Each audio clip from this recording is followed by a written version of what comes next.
Hola chicos, por fin ha llegado el día que muchos de ustedes estaban esperando. Hoy vamos a ver el tema de qué hace un psicoterapeuta. Lo voy a abordar desde la visión general, o sea, la tarea de un psicoterapeuta como tal, no con un apellido, por decirlo, no la tarea de un psicoterapeuta cognitivo, no la tarea de un psicoterapeuta conductual, no la tarea de un psicoterapeuta, ustedes búsquenle sistémico, breve, X, sino la tarea de un psicoterapeuta de manera como más general, ¿sí? O sea, desde el enfoque psicológico, por ponerlo de alguna forma. Entonces, pues bueno, eh, ya habíamos revisado que cualquier intervención que sea de psicoterapia, pues tiene que estar basada en la psicología y tiene que estar basada en las teorías del aprendizaje que nosotros tenemos dentro de nuestro marco teórico, ¿no? Entonces, tomando eso en cuenta, tenemos que, primero que nada, el psicoterapeuta tiene la tarea de facilitar el cambio de conducta, ¿no? Eso sería como lo primero, pero siempre facilita el cambio de conducta a través de un proceso de aprendizaje. Por eso es importante que tenga claro cómo es que la persona aprende. Y esto, dependiendo de cada metodología, es diferente. Por eso, de momento, lo vamos a dejar ahí. Entonces, el quehacer del psicoterapeuta es facilitar el cambio de conducta de la persona. ¿De cuál conducta? Pues de la conducta que no puede hacer, que precisamente por eso es por lo que las personas van a consulta. Entonces, eh, tenemos que tomar en cuenta también que el aprendizaje es un proceso que va como paulatinamente, o sea, el aprendizaje no llega de la nada, o sea, no llega como de entender algo, sino llega a través de ensayos. Este, y la idea es que los cambios que se generen a través del aprendizaje que nosotros tenemos en estas sesiones, pues sean permanentes en el sujeto. O sea, nosotros no nos sirve o no nos funciona el hecho de que una persona haga un cambio en una única ocasión. Vaya, alguien, vamos a suponer que normalmente le ha puesto el cuerno a sus parejas, pues logre no ponerle el cuerno una sola vez. No sé si me explique. O, por ejemplo, una persona que regularmente llegue tarde, hagamos que llegue temprano una semana. Eso sería más un fenómeno de motivación. Una persona motivada, pues llega temprano este, a una reunión, o la motivación puede ser suficiente para romper el patrón de conducta. El problema es que se termina la motivación y también se acaba el nuevo patrón de conducta y se regresa al anterior. Eso no es lo que buscamos en psicología o en psicoterapia. Lo que buscamos en psicoterapia es que el cambio sea constante y sea se solidifique pues en la conducta recurrente del sujeto. Eh, Ahora, hay elementos importantes para facilitar el cambio. El cambio no se facilita a través como de consejos, como ya les había comentado, pero hay tres factores que nosotros podemos destilar que tienen que estar presentes sí o sí para que esto se lleve a cabo.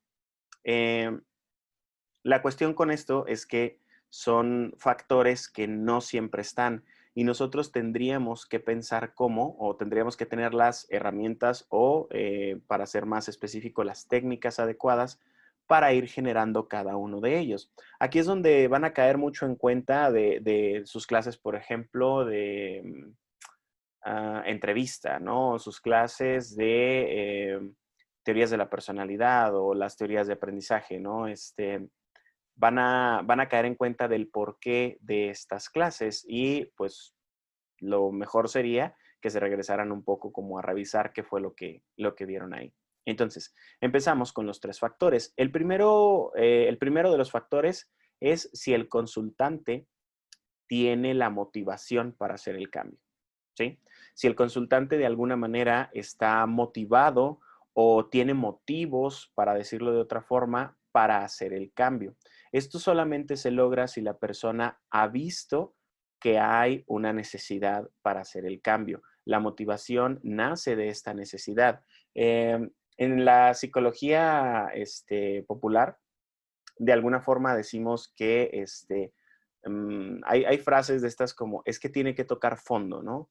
O frases como, primero tiene que aceptar que tiene un problema, que vienen mucho del enfoque de doble A y de alguna manera se sustentan en la realidad porque si una persona, vaya, toca fondo, que no sabemos en realidad lo que es tocar fondo, o sea, no hay una definición para tal cosa, o no sabemos decir, ah, mira, esa persona, ¿ya la viste?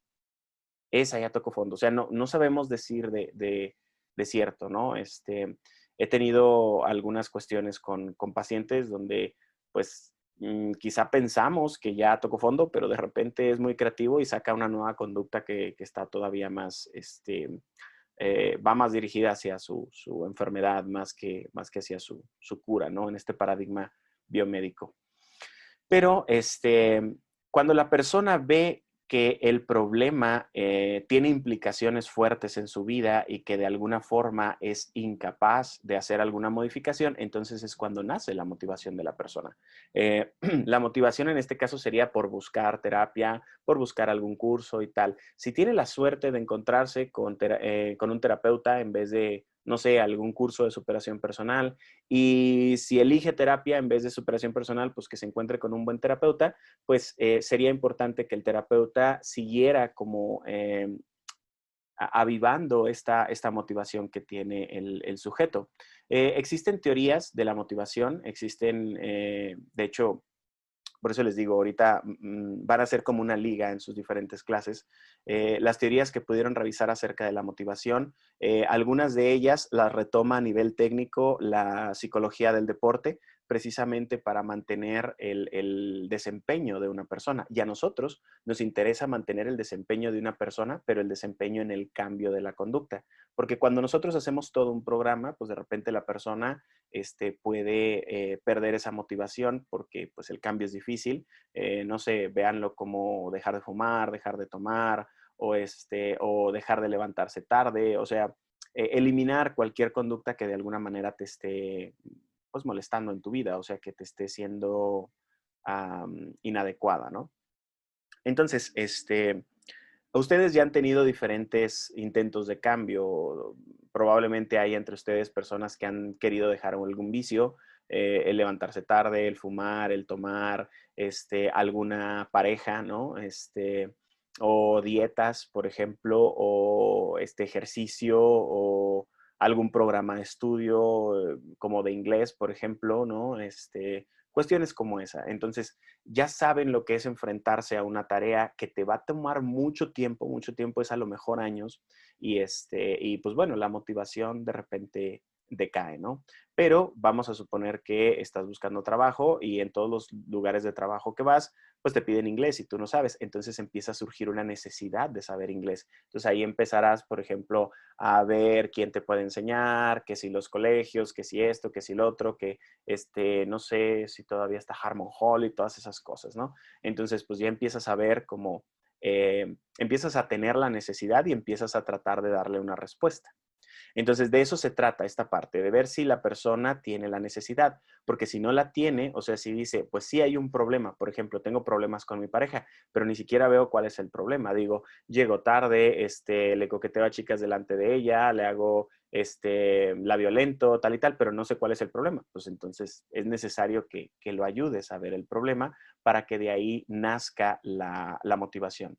Entonces, como resumen, nosotros necesitamos que la persona vea el problema para que de ahí surja una necesidad y la necesidad motive a la persona a ir generando este cambio. O sea, que sostenga a todos los pequeños cambios que va a tener que hacer o todos los pequeños ensayos conductuales que va a tener que hacer para que luego logre el aprendizaje que requiere, ¿no?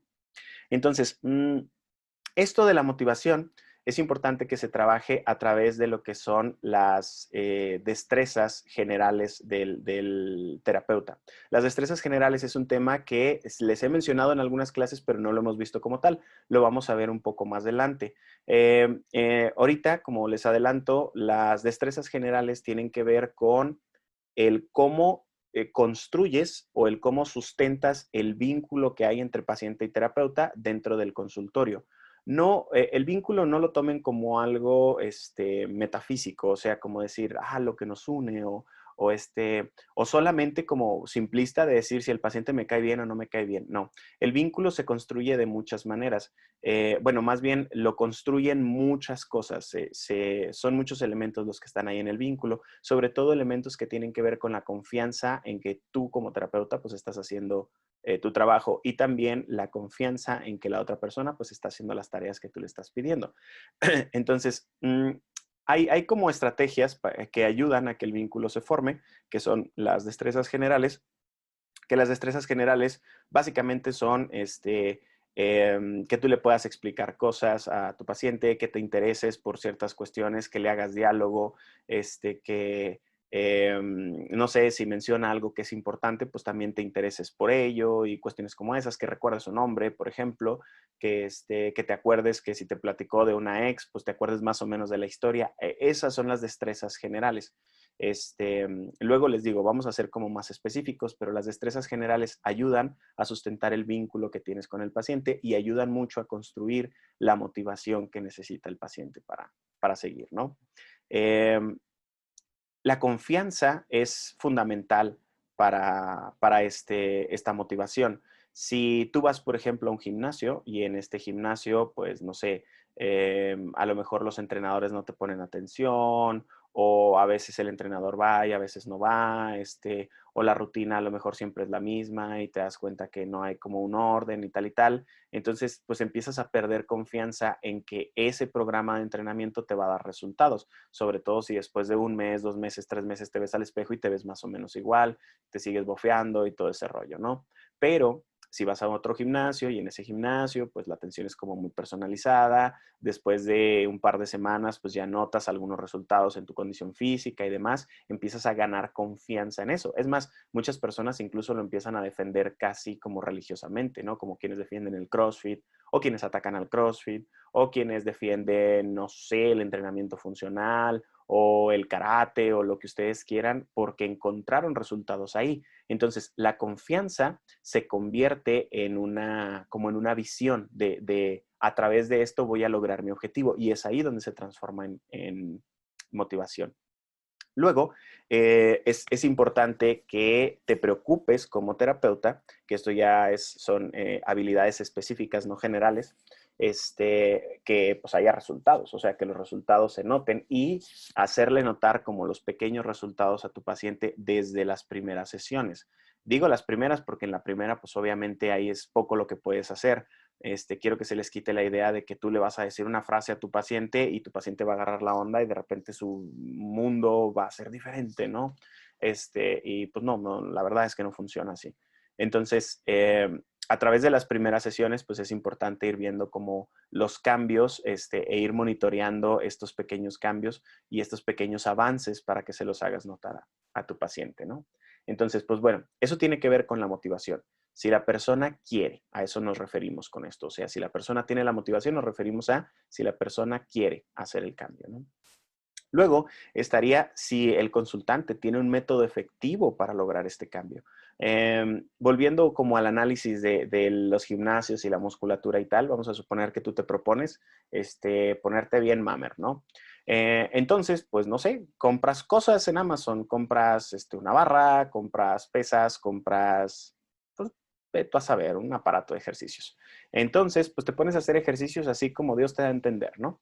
Y después de un tiempo, pues, te das cuenta que a lo mejor hasta te lesionaste o nunca ejercitaste cierto músculo o, por ejemplo, ejercitaste uno de más y pues más o menos te deformaste. O sea, por decir, si ejercitas mucho el pecho y nada de la espalda, pues resulta que de repente los hombros se te empiezan a ir hacia adelante. Cosas como esas, ¿no?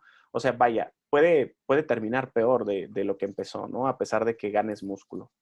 Entonces, eso versus vas a un lugar donde pues te indican exactamente cómo hacer los ejercicios para que no te lesiones, cómo cuidar tu cuerpo, incluso cómo alimentarte, bla, bla, bla, bla. Entonces, logras mejores resultados y en un menor tiempo.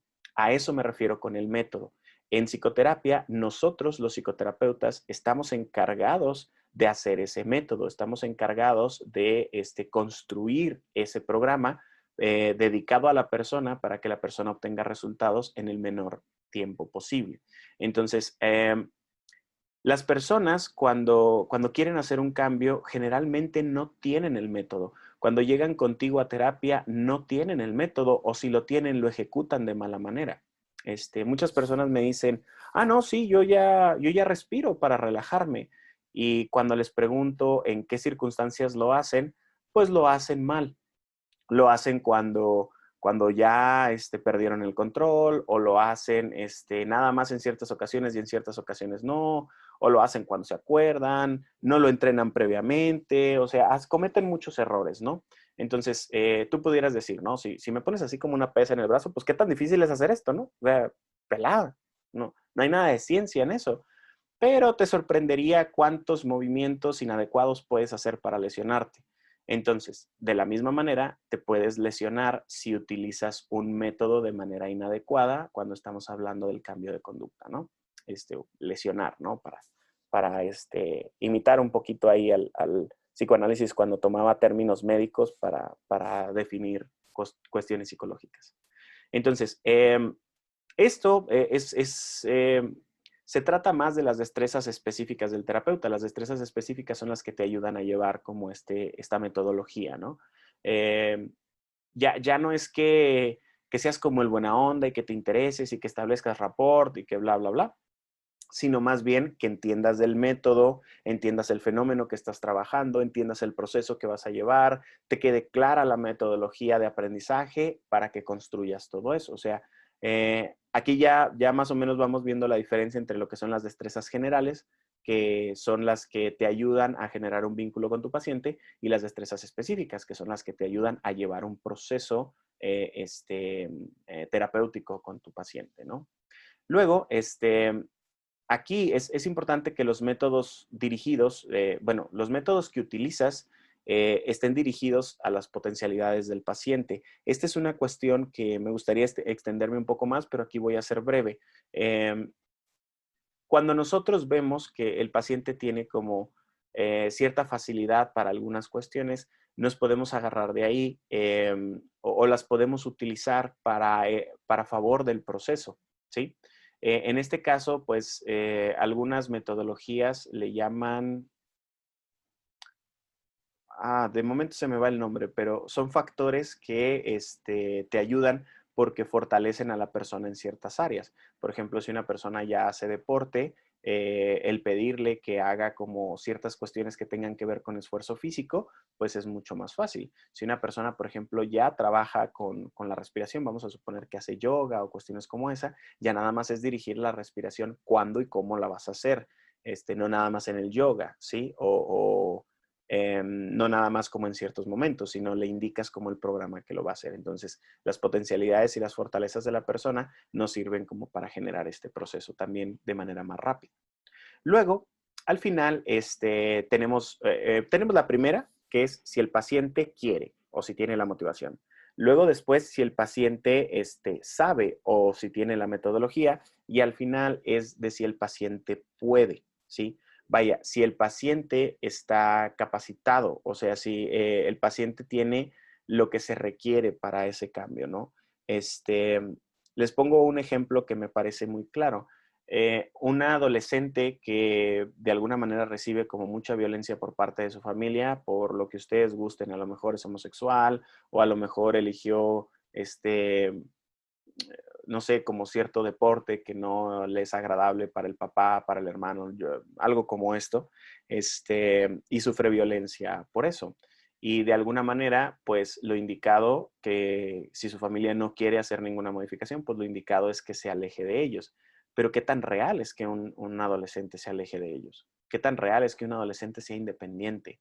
Al menos a mí no me ha tocado ningún caso en el cual el adolescente pueda ser independiente. Entonces tenemos que tomar eso en cuenta. O sea, no puede acceder a ello, al menos no de momento. Se podrá construir en un futuro, pero de momento no puede acceder a ello porque pues es dependiente. A lo mejor si te dice, mira, yo hago lo que sea, pues tendría que dejar de estudiar para ponerse a trabajar, tendría que enfrentarse al mundo que a lo mejor termina derrotándolo. Hay muchos adolescentes que terminan en prostitución, por ejemplo, por eso, sobre todo personas de la comunidad LGBT y bla, bla, bla, ¿no?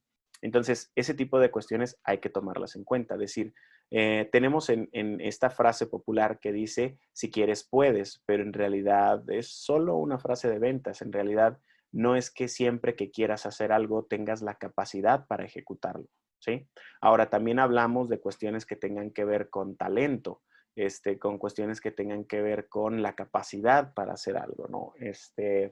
cuando estaba pequeño, digo, siempre he tenido así como manos grandes, y me decía una persona, es que tus manos servirían como para el piano, ¿no? O sea, tienes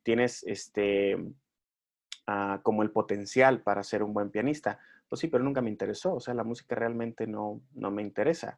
En algún momento estudié cello y sí me interesó como por unos meses, saqué algunas canciones y tal, o algunas melodías, pues, pero pues ya me dejó de interesar y ahí lo dejé arrumbado.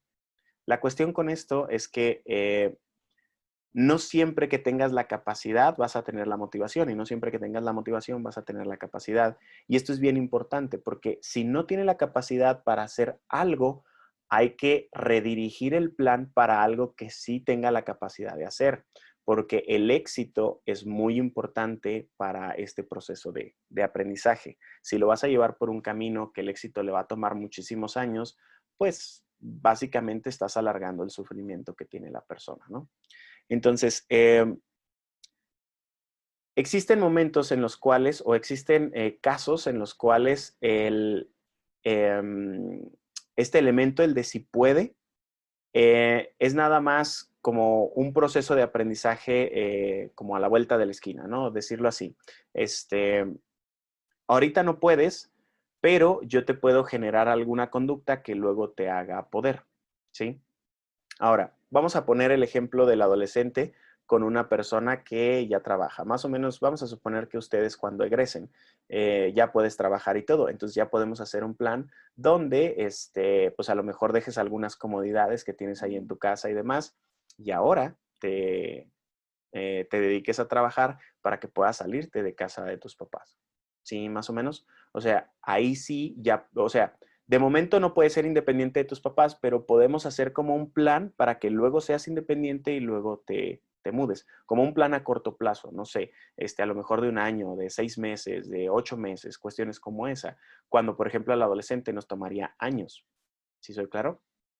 Entonces, pues bueno, la capacidad que tienes para hacer un cambio también depende mucho como de los aprendizajes que tengas. Entonces, también nosotros tenemos que tener claro cuáles son los aprendizajes que tiene esta persona y cuáles son los que le faltarían para poder tener esa capacidad y hasta dónde llegaría la capacidad de esa persona. ¿Sale? Em, tenemos que tener un apego a la curva de aprendizaje, o sea, tenemos que entender que el proceso de aprendizaje conlleva a cometer errores para dos cosas, para nosotros tenerlo claro como terapeutas, para no estárselo reclamando al paciente, que hay pacientes que llegan y le dicen, híjole, me vas a regañar, le volví a hablar a mi ex, pues casi estaba escrito, ¿no? Que la ibas a regar antes de hacer las cosas bien. Entonces, o hacer las cosas como de manera saludable. Entonces, pues no importa, pero si le hablabas todos los días y nada más le hablaste uno, pues bueno, ese es un avance. Eh, si, si nosotros no tenemos claro esto, pues se lo podemos recriminar o podemos cambiar de técnica cuando en realidad la técnica que estamos usando sí está funcionando. Nada más que pues tiene este proceso donde se cometen errores, ¿no? Entonces, es importante, es como fundamental monitorear el progreso del paciente de manera conductual. La única forma que nosotros tenemos de decir si un paciente está teniendo una mejoría es conductualmente, o sea, si la persona ha adquirido las conductas que requiere. Si, por ejemplo, llega a tu consultorio una persona con ansiedad, pues sí, no importa si se siente muy bien contigo en consulta, lo que importa realmente es si los ataques de ansiedad, por ejemplo, que tenía, se han reducido. Si no se han reducido, entonces pues, algo no está funcionando. Si una persona se peleaba con su pareja, pues no importa que se sienta muy bien contigo en terapia, lo importante es que se haya dejado de pelear con su pareja. Si una persona, por ejemplo, tiene no sé, cuestiones que tengan que ver con depresión y la persona de 7 días de la semana, 7 se está en su casa y no tiene como ninguna recreación, pues es importante que tenga como un poquito más de recreación. Pero te puede decir la persona, es que ya me siento mejor, pero incluso aunque se sienta mejor y si no ha hecho ningún cambio, pues hay que ver qué está sucediendo que la persona percibe ese cambio, porque puede ser que se te esté pasando, ¿no? O sea, puede ser que no lo hayas visto o puede ser que sea una mera ilusión. de que sí se sienta bien porque, pues no sé, a lo mejor está motivado por la cuestión de la terapia y tal, pero si se cae la motivación, pues también se cae el ánimo de la persona y entonces no estamos haciendo ningún cambio. Vaya, no estamos haciendo por aquello por lo que nos pagan, ¿sale? Y nos convertiríamos pues más o menos como en un amigo, en un confidente, en una personita que pues ahí está apoyándolo, pero de alguna manera no le ayuda a hacer ningún cambio, ¿no? Entonces, pues bueno, tendríamos los tres componentes. La motivación, o si la persona quiere, si la persona sabe cómo o la metodología, y si la persona puede, o si es capaz de realizar las acciones que se le piden para el cambio. Entonces necesitan estar estos tres factores y son los factores que vamos a ir revisando como durante toda la sesión. Aparte de las fases que tiene un proceso de terapia, que vamos a revisarlas así rapidito. Son tres fases.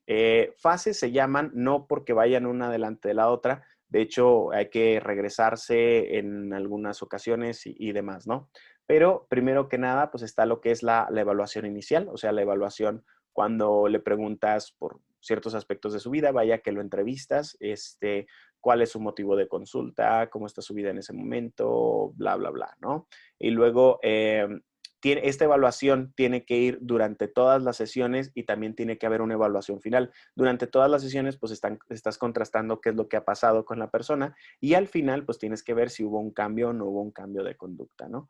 Esta evaluación tiene que ver con los objetivos, la meta que se haya fijado la persona y el desarrollo de habilidades, ¿no? Que eso es parte también de una de las fases, dirigida al desarrollo de habilidades. Luego la segunda fase es la educación. Nosotros también educamos en ciertos temas que la persona necesita saber para que pueda tener una metodología adecuada para el cambio y una motivación adecuada para el cambio. Por ejemplo, educarlo en temas de violencia, educarlo en temas de sexualidad, educarlo en temas de familia, educarlo en tema de vinculación, educarlo en tema de pareja, educarlo en tema de lo que tú quieras. Y esos son temas que nosotros debemos de conocer. Ahí es cuando nosotros ganamos como especialidad en ciertos temas. No necesariamente cuando hice una especialidad o hice una maestría, sino cuando conoces del tema y eres capaz de educar a la persona en el tema, ¿no? Y luego, al final, está el elemento o el factor de desarrollo de habilidades. Nosotros tenemos que preocuparnos por desarrollar habilidades en la persona. Vaya, si la persona necesita de alguna manera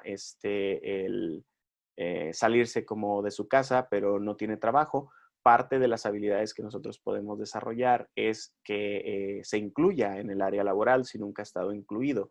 O, por ejemplo, si necesita cuestiones como de hablar en público o cuestiones como, no sé, incluso conocer amigos, cuestiones como esas son habilidades que nosotros podemos ayudarle a desarrollar y tenemos que estar conscientes que las habilidades no naces con ellas. Si bien de alguna manera puedes tener mm, una propensión a ello, o sea, que te sea más fácil desarrollar una habilidad, pues no naces con ella. Y muchas personas de alguna manera creen, pues ya no la tengo, pues entonces pues ya me fregué de por vida, ya ni modo, ¿no? Y no es así. Entonces, pues bueno, fui corriendo un poquito porque no quería ocupar como mucho espacio, pero bueno, sé que saldrán por ahí muchas dudas y espero sus dudas por ahí en la clase. Entonces, nos vemos.